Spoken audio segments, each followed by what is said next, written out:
What does it mean to be Muslim in America? We'll talk with the president of the Islamic Society of North America, who says American Muslims in particular have an enormous responsibility to live as exemplary Muslims and to demythologize Islam to the American public. Hello and welcome to Penn State Public Broadcasting's Common Ground Lobby Talk, which is produced in collaboration with Penn State's Institute for the Arts and Humanities. I'm Patty Satalia.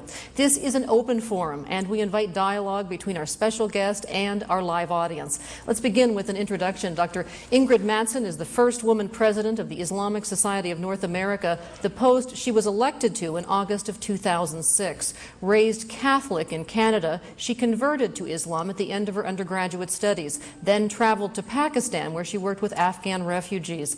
In 1999, she earned her PhD in Islamic Studies from the University of Chicago and is now director of the Islamic Chaplaincy Program and professor at the McDonald Center for Islamic Studies and Christian-Muslim Relations at the Hartford Seminary in Connecticut. Thanks so much for joining us. Thank you. You converted from the Roman Catholic religion to Islam in your senior year in college. Converts are typically very passionate, and it's something that is very, very perplexing to many of us. Why did you convert? How did you become Muslim? Well, I think it's important to say that when I became a Muslim, when I encountered Islam, at that point I was an atheist or agnostic or maybe just simply indifferent, not someone who was interested in religion or even had God in my life in any way. I had left the Catholic Church, left faith behind as a teenager, and never really looked back. So for me, when I encountered Islam and embraced it, it was the way for me to bring God back into my life. And I did so because of the power of the Quran and reading that and what it said to me about my place in this creation. But you did describe yourself as a pious child, and it was a trip to Paris and then to Afghanistan to work with Afghan refugees where something happened. What was it that enhanced your vision of Islam? Well, I first met Muslims, as far as I know, when I studied in Paris one summer, where I grew up in Canada. I don't think I knew any Muslims or even heard anything about Islam. So I was very fortunate that the first Muslims I met were students from West Africa, mostly from Senegal, who were just remarkable human beings, very dignified in the midst of great prejudice that they suffered in Parisian society. I mean, very overt prejudice and racism, but they had a dignity and a generosity of spirit that really impressed me, and that made me want to know more about them and their background. Since then, I've realized that they come from a strong West African tradition of Islamic Sufism, which emphasizes a kind of openness to others and the importance of living spiritually in everyday life. And they certainly did that, and that really opened my heart. Interestingly enough, there are actually 2 converts in your family. You're one of 7, and you have an older sister who converted to Judaism. Tell us a little bit about that and what the reaction was in your household to this. Right. I guess my family really does have a bit of a different experience than most Canadian or American families, although as our society changes and integrates, I think this is becoming more common. My sister is significantly older than I am, and she met a Jewish man and fell in love and wanted to marry him. And for the sake of the family and their future children, decided that for her to embrace Judaism would be the best thing. I think that may be one of the reasons why my family was a little bit confused when I chose to become a Muslim, because no man was involved. It was my own choice as a spiritual choice. And that surprised them because I wasn't someone who seemed to be looking for a religion, so it kind of hit them out of the blue. And not knowing any Muslims or anything about Islam, they were concerned. They didn't know what this would mean for my life, so it took a little bit of time for them to be able to be comfortable with it, realizing that it was something that that I could live and have a good life with. Help us understand this. You have a doctorate in Islamic studies, and the two largest religions in the world, of course, are Christianity and Islam, both of which have divided. The Roman Catholic Church broke into various denominations, and Muhammad left no specific instructions about who should take over and lead the Islam, and the result was that split into two distinct groups, the Sunnis and the Shiites. What's the difference between the two, and does the Islamic Society of North America embrace both groups? Right. Well, the major difference between Sunnis and Shiites is a theological difference based on the idea of succession to the Prophet Muhammad, and specifically who is authorized to interpret the Quran and the Islamic principles authoritatively. Shiites believe that authority was passed down to specific individuals in the Prophet's family, whereas Sunnis believe that it's a collective responsibility of the community to struggle with these texts and precepts and come up with their own conclusion. The Islamic Society of North America is open to all Muslims. Demographically, we are a majority Sunni, but we have Shiite members, and there's no criteria for sectarian exclusionary criteria for our organization. In fact, we had a Shiite president when in our first manifestation as a Muslim Students Association.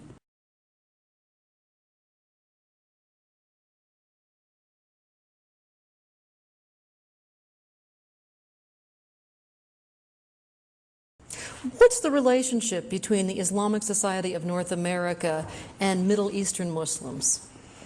The relationship is only one of emotional ties as part of the global Muslim community, but also we have developed primarily out of the experience of immigrant Muslims who came to study in the United States, found themselves wanting to have some sense of community as Muslims in what to them was a foreign land, formed the Muslim Students Association of Canada and the United States, thinking that eventually they would go back to their homes. Some of them did, but many stayed, had families. Their children didn't want to go back to Egypt or Pakistan or wherever they came from.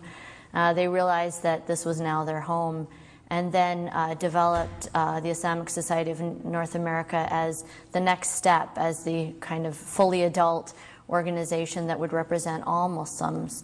And now our membership includes primarily people who were born in this country, whether they're from a Caucasian or African American community, or second-generation Muslims whose parents immigrated, but they themselves were born here. The organization itself was established back in 1963, and today you can count some 20,000 people among its members.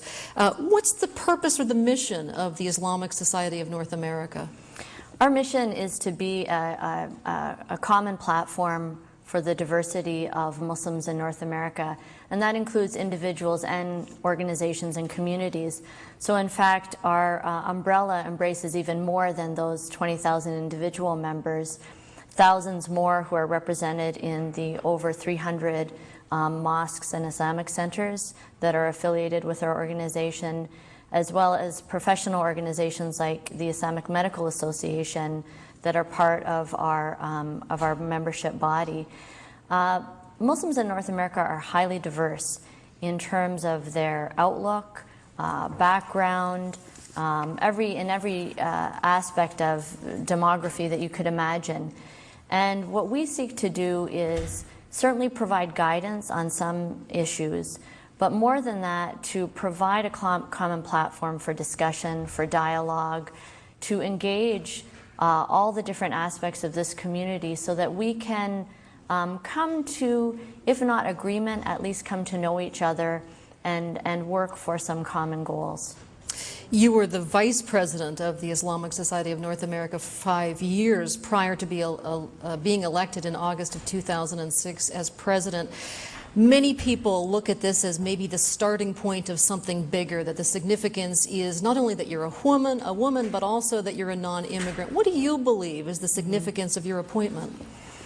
Well, certainly we're at the stage in our development as Muslims in North America where our leadership should reflect who we are as a community. And it's natural that by now this organization should have someone who's a native English speaker, for example. And this is not to in any way belittle the contributions of all those who served ahead of me. They did a wonderful job and built up this organization. But like every other Muslim community in the world, we should be having institutions and leadership that is homegrown and that is really embedded and relevant to the society. So that's what I see as primarily important. Certainly being a female is something that has gotten a lot of attention. And I think what's the most interesting thing is the fact that it was such a non-issue for our members, that it seems that it was a very natural development to them that having served my 2 terms as vice president, I would now have the opportunity to serve as president. So I think for many of us that was more surprising than anything, the fact that there wasn't a lot of discussion about it. There are some, though, and I think it's a minority, who are opposed to a woman leading this organization. And in fact, there are some who use this saying, which is ascribed to the Prophet Muhammad, which translates roughly to, whenever God wants the destruction of a people, he makes a woman their leader. How do you respond to that? Well, certainly there are those people who believe that Muslim women shouldn't have public roles. And the question is, what is their proof for that? There are many, many sayings that are attributed to the Prophet Muhammad, and Muslim scholars have always looked at those and tried to sort which are authentic and which are fabricated. Many of them were fabricated for political purposes or people who wanted to support their position, and that's what we have to look at when we see, in fact, and we weigh any particular saying against all the other things the Prophet Muhammad said, what he did, and also the message of the Quran, which is clearly states that Muslim women can contribute to the same level and in the same way as Muslim men. We see that women had public roles during the lifetime of the Prophet Muhammad, and his immediate successors followed women who were in leadership positions. So when we look at the preponderance of evidence, I think we have to give these other reports their Are you place. saying that that particular saying can't justifiably be attributed to him? Well, this is a question of hadith scholarship, and I would defer that to those who have more who are specialists in that area, but there has been a lot of discussion about that statement and whether it in fact violates many other clear Quranic statements about gender equality, as well as other statements attributed to the Prophet Muhammad. In your role as the president of the Islamic Society of North America, you say you have detected what you would call Muslim fatigue among North America's Americans. And in fact, you say, the sense I have from Americans is that they don't want to hear Muslims talking about Islam anymore. They just want us to do something to stop causing all these problems in their lives. And I'm wondering, is this the challenge for you as president? And what you're going to do to make Islam better understood among Americans? I think the first challenge is to show that Muslims are like other people, in that we have our good guys and our bad guys. There are criminals in Muslim societies, just as there are criminals in Christian societies. The United States has around 2 million people in jail, probably most of them Christian. So we don't judge people and a civilization and a religious community by the worst of them. And I think that's the real challenge, because Americans are naturally interested in the ways that Islam is impacting their lives.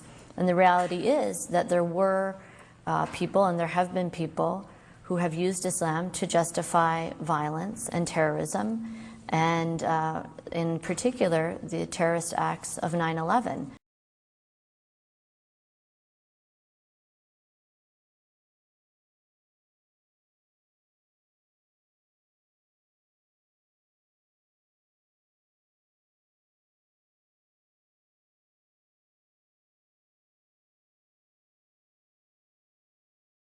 That's a reality. So Americans are going to be first and foremost interested in that. And they want Muslims to do something about it. We would love to do something about it. But what kind of role do we have? We have our voice, we have our writing, we have our example, but we are not ultimately in control of these people who are doing these things. And I think it's that sense of collective guilt or responsibility that we really have to try to avoid and explain to American people and have them see that it's unfair to put that burden on us. I want to ask you one more question, and then I want to open it up to our audience for their questions. Terrorist killing in the name of Islam, you say, is not the true Islam. Describe the true Islam, the 5 pillars, if you will, to help explain for those who don't know what exactly the doctrine or the underpinnings are of this religion.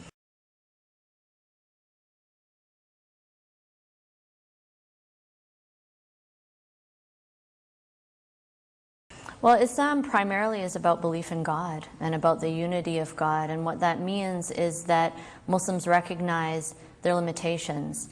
That's why we try to submit ourselves and our lives to in obedience to God. And what that means is that we live our lives first in that awareness. We exhibit that through our acts of worship, as you say, the 5 pillars. Praying 5 times a day and ritual prayer, even more than that. I mean, supplications and invocations, but the ritual prayer 5 times a day, fasting during the month of Ramadan, the pilgrimage to Mecca, paying yearly a significant amount of our wealth. In fact, 1% of your salary goes. 2.5% of a Muslim's wealth has to go for annually to the zakat, to the charity. For me, I have to pay 1% of my income to the Islamic Society of North America as a member of the board. So that's an extra commitment. But all of these things are to show our gratitude to God, and that's what Islam really is about. It's about showing gratitude for all of the things that He's given us, even our own selves, our ability to speak and to live in community with each other and try to live in the most merciful and humane way that we can. Is there a question in the audience?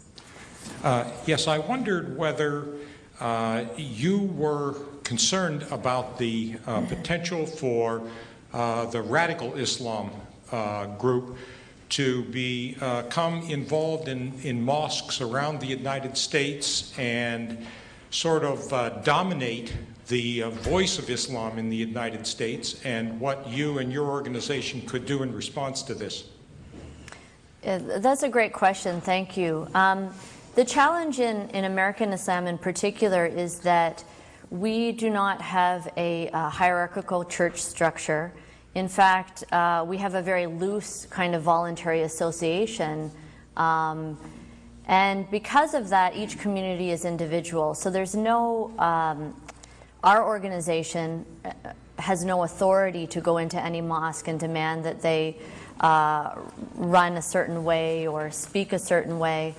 But what we can do and what we are doing is developing a set of best practices for mosques and Islamic centers to develop guidelines for those communities, how their governance structure should work, what qualifications there should be for imams, what's the kind of training that an imam should have, and to then, once we have developed these guidelines, offer training programs. So we have a number of training programs for imams to help them understand their context, especially if they've come from another country, because the reality is that many communities are still bringing imams who have been trained in other countries, who may be good preachers, they may be good theologians, but they don't understand necessarily the context of their community here. So we're putting a lot of energy into that, trying to help orient them, train them, and then ultimately and ideally have our own seminaries in this country where we can have our own children and our own young people be a generation of leaders. You say that American Muslims have a special obligation to help stop the violence that is committed by Muslims in the name of Islam. Why do American Muslims have this special duty to do that? Well, as I said before, we don't necessarily have any special power, but we do have an obligation because we have the freedom to talk about these issues. And the reality is that most Muslims in the world live in environments where they don't have that freedom because their political rights are suppressed, their freedom of speech is very limited. They may not have access to the resources that we have. So there's a moral obligation for us to exercise that kind of leadership. And it doesn't mean there's anything special or unique about Americans, but we have this rich, diverse Muslim community. We have Muslims from every part of the world.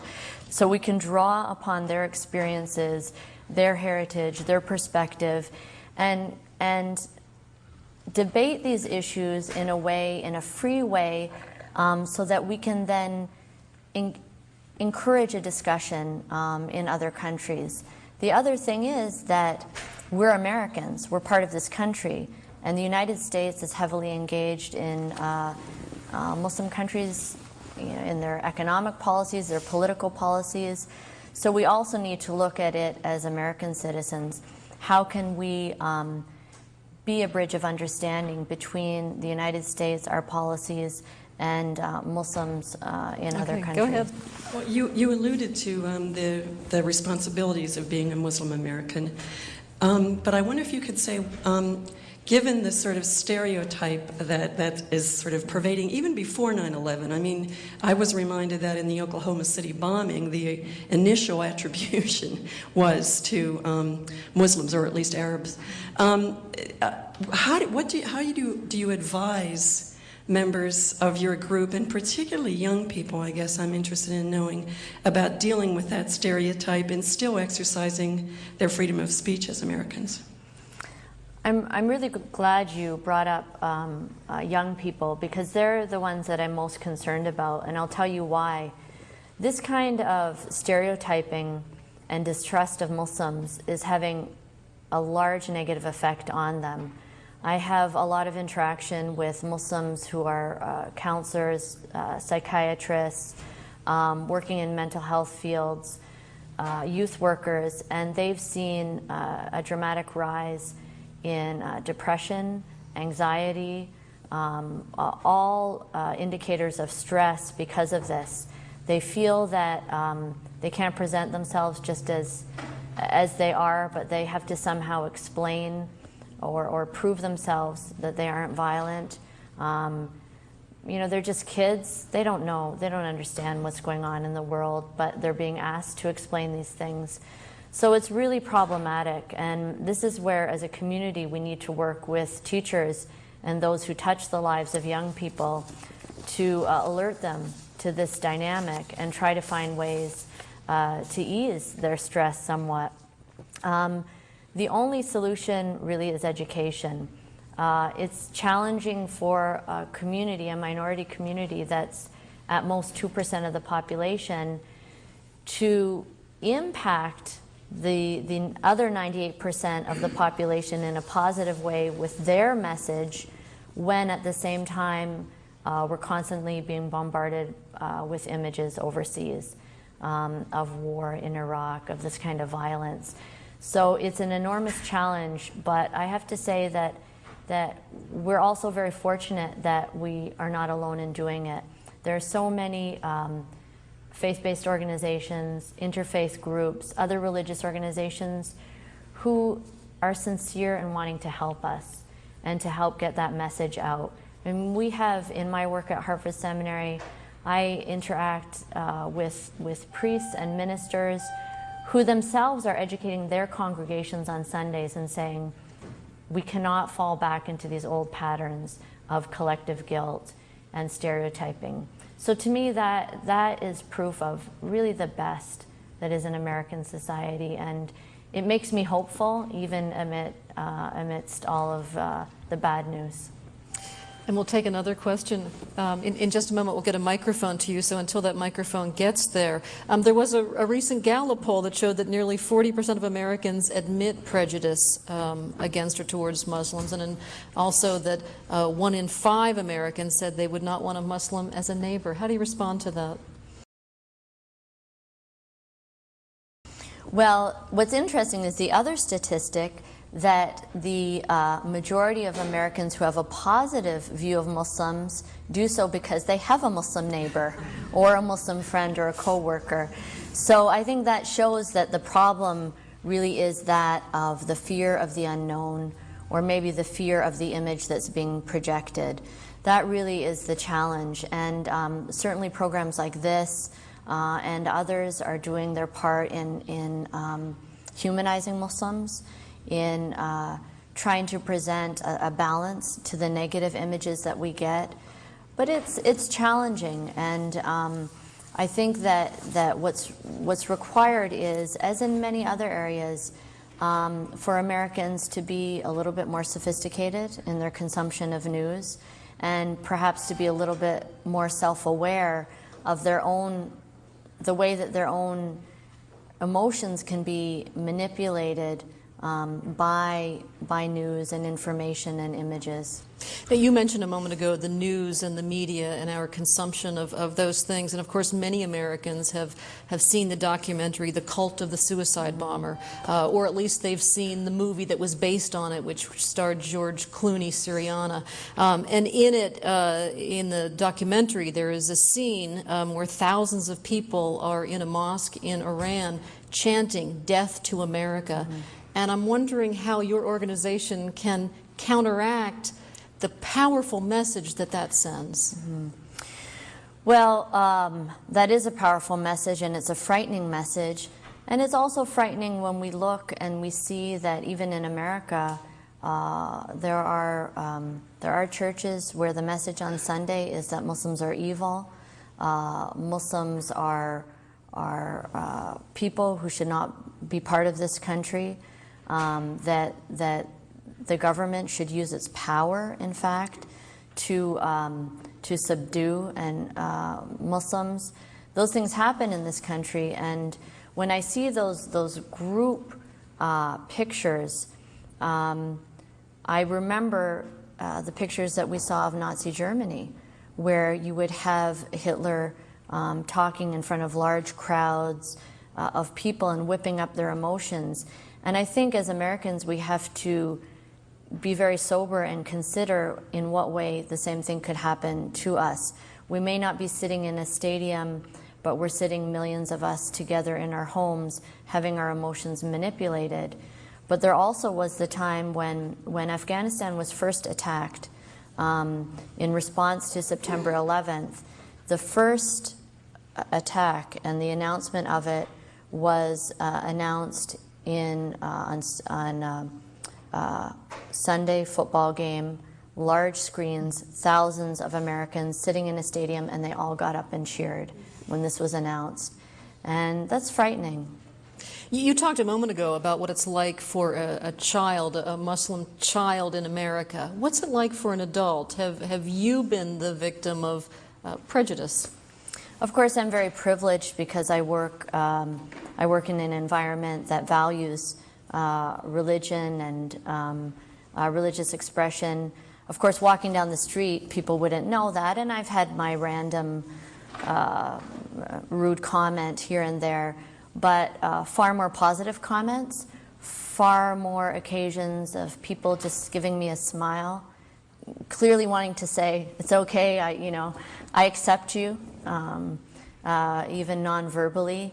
But there is a concern. Many people are having increasing challenges in their workplace.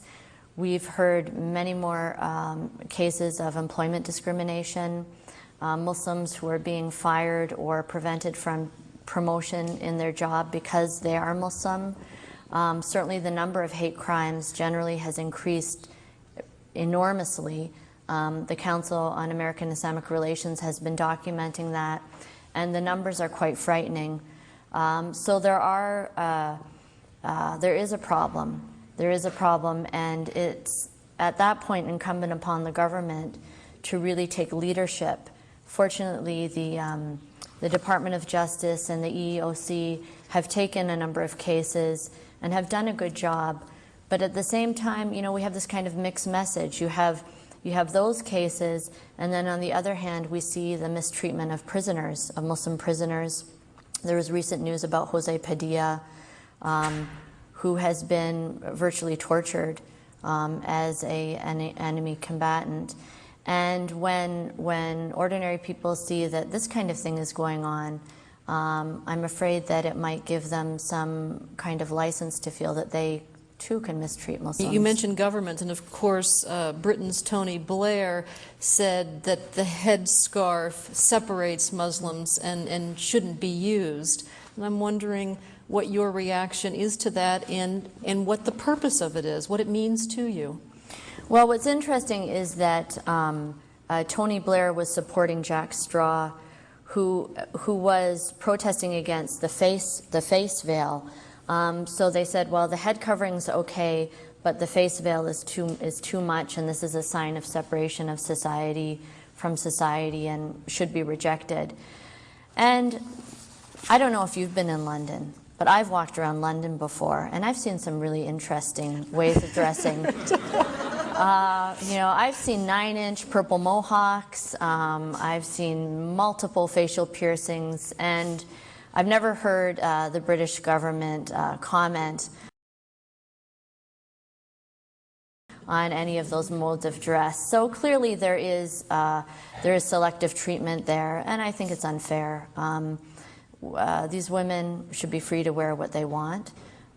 It's the government's job as the servant of the people to represent the people, not to dictate to them their way of dressing. Whatever I feel personally about the face veil is something else, but I certainly support the right of individuals to wear what they wish. And so this was simply a politicization of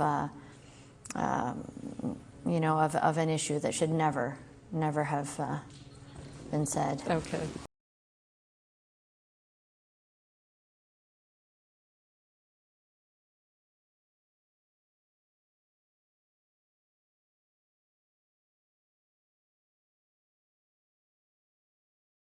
You had a question, sir? Yes. Do you believe that the American news media have been fair in their presentation of the situation of Muslims in America, or do you think they have contributed to the problems that you're talking about?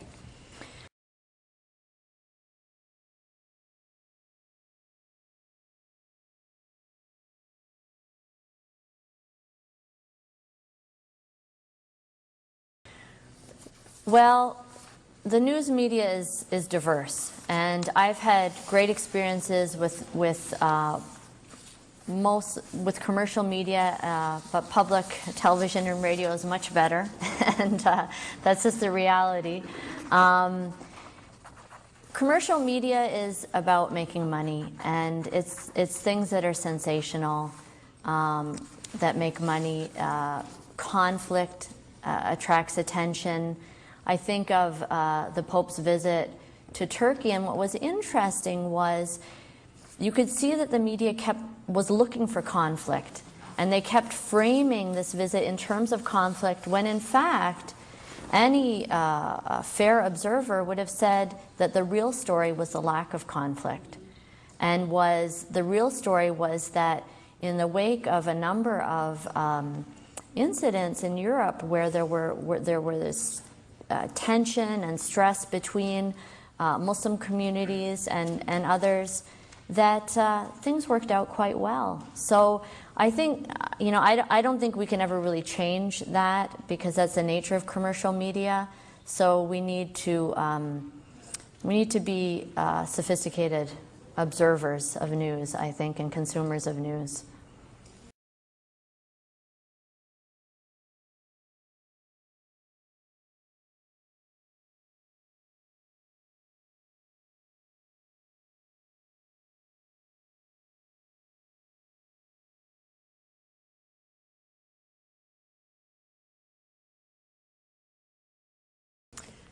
And we'll get a microphone to, can we get a microphone to someone here? Could you talk a little about the Muslim definition of God and how it might differ from the Christian notion? Well, the word God that is used in the Quran, Allah, the primary word, is the same word that Christian Arabs use to call God. So in terms of whether this is the same God or a different God, I think we have to say that certainly the Quran recognizes that there's one God and that people have approached God through different ways. Christians, generally, you have to believe in the divinity of Jesus to be a Christian. I think that most Christian theologians would say that not accepting the divinity of Jesus would take you outside of Christianity, although there are certain Christian theologians who would say otherwise. But that really is the main difference.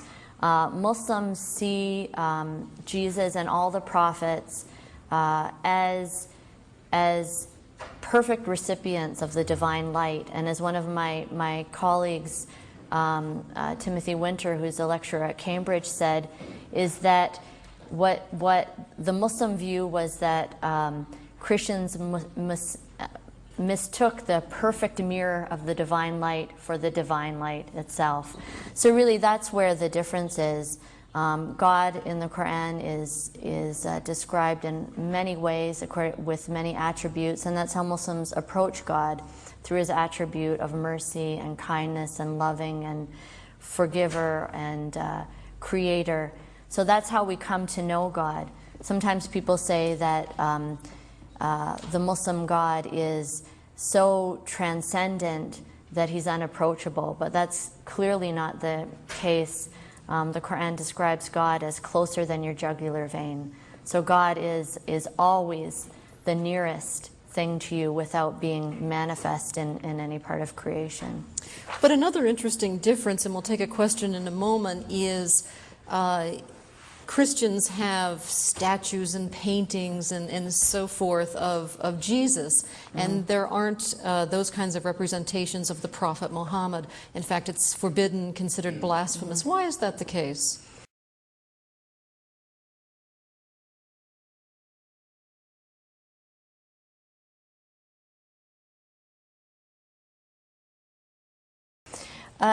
Islam, above everything, wants to maintain the uniqueness of God as distinct from creation. So the attempts of humans to portray God in any way is considered to be highly presumptuous, at least. And then the fear is that by portraying prophets, the Prophet Muhammad, for example, by making depictions, that people then may start to take that as an icon, as a avenue of worship, and that's to be avoided. So that Muslims try to maintain that connection of God, that connection with God, directly through prayer, but also by embodying the actions of the Prophet Muhammad that taught us how we can approach God. What way should we pray to find that path to God? All right, we have a question down here. I'm interested in Sufism, and I would like to know what is the relationship between Sufism and Islam, and why we haven't heard much about Sufism in the West. Mm-hmm. Sufism is the mystical tradition in Islam. It's part of Islamic religious life and culture. Sufism in its various forms is everywhere in the Muslim world. Traditionally, in the pre-modern period especially, every Muslim had a legal school that he or she followed, a theological school, and also a spiritual tradition. Through the different Sufi brotherhoods. Now these spiritual paths took all different forms. Some of them, I think any objective observer would say, really veered away from Islam and became quite syncretic and picked up many of the traditions or practices that non-Muslims performed. But the majority of Muslims stayed within Orthodox Islam, but Sufism was an added discipline to enhance their spirituality of Islam. I think many Americans know about some Sufi figures, people like Rumi or Hafiz, who were great poets and also Sufi leaders. But it is something that perhaps is less well known, again, because good news travels slow and bad news travels fast.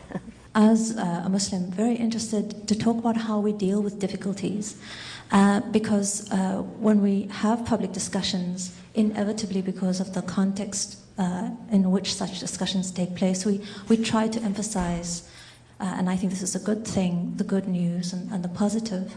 But you said something to me which struck me as very important and very honest, and you said that there are sometimes actions among us Muslims which are more undermining and dangerous and offensive, both to ourselves and also to the wider world. And I was wondering how you deal with some of these difficult issues of great differences, whether they're theological or political or strategic, because I think it heartens me that there is that degree of self-reflection, but also agreeing to look at the difficult subjects and deal with them creatively. Thank you. Ultimately, our goal as Muslims is to live righteously and ethically. Our goal is not to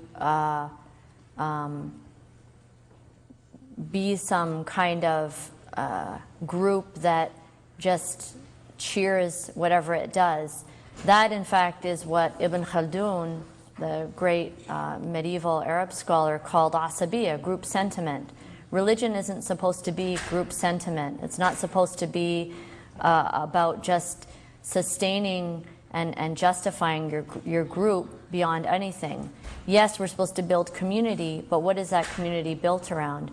If it's not built on piety and righteousness and the search for what is good and better, then there's no value in it.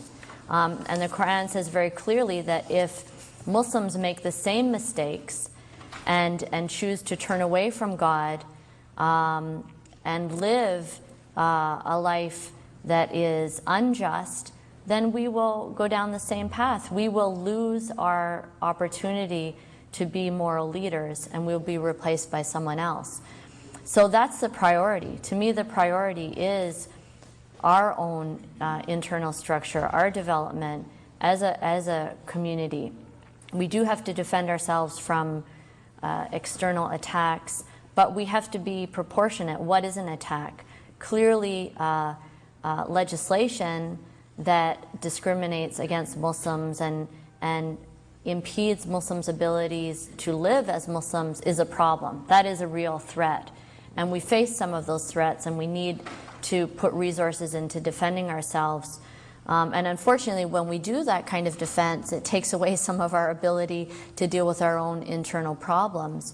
After 9/11, so much money in the Muslim community and human resources went into legal defense and to defend the civil rights of Muslims in this country that could have been put into, developing our institutions to be more responsible and responsive to the needs.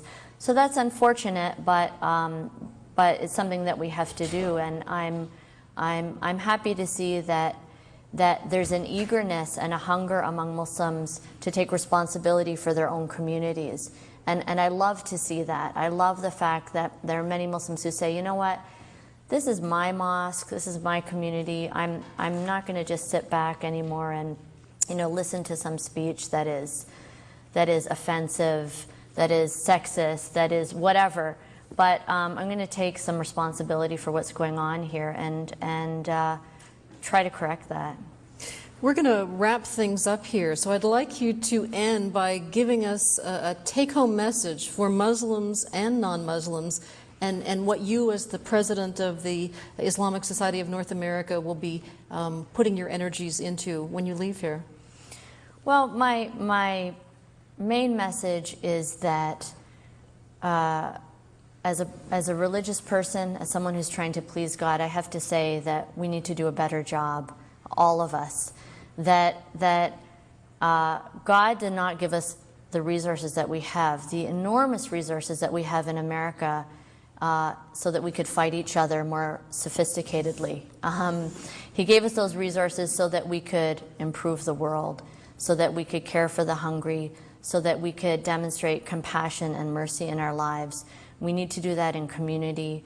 That means that Muslims need to reach out to their neighbors. They need to reach out to Christians and Jews and those of goodwill who are trying to improve the situation.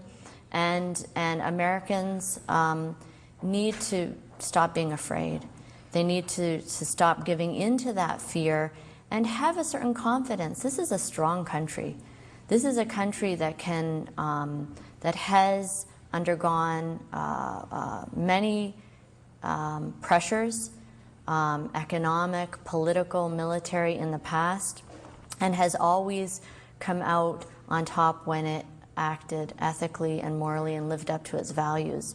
So stop being afraid and don't give up what makes you an American for the sake of fear.